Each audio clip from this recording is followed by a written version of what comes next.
একবার হলেও এই দোয়াটা পড়বেন ভাইরা আমার। আপনার কাছে অনুরোধ করে বলি, দিনে একবার হলেও দোয়াটা পড়বেন, আপনার শত বিপদ আল্লাহ দূর করে দিবেন, রিজিকে বারাকা দান করে দিবেন, গুনাহগুলো মাফ করে দিবেন, কিয়ামতের ময়দানে আপনার হিসাব নিকাশ সহজ করে দিবেন। সুবহানাল্লাহ। দিনে একবার হলেও দয়া করে এই দোয়াটা ছেড়ে দিবেন না, একবার হলেও এই দোয়াটা পড়বেন, একবারে সহজ দোয়া। আপনি বিপদে আছেন, আপনার কোনো অভাব অনটন লেগেই থাকে, আপনার সুখের দিন আসে না, এত বিপদ কিভাবে বাঁচবেন, কেমন করে থাকবেন, কেমন করে সুখ পাবেন, হতাশ হয়ে পড়ে যান।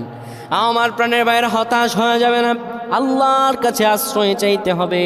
আমার রব্বুল আলামিনের কাছে যদি আশ্রয় চাইতে পারেন, আমার আল্লাহ আপনাকে আশ্রয় দিবেন। এই দিনে একবার হলে দোয়াটা পড়বেন, দোয়াটা একবারে সহজ শিখিয়ে দিচ্ছি। رب اغفر لي ولوالدي وللمؤمنين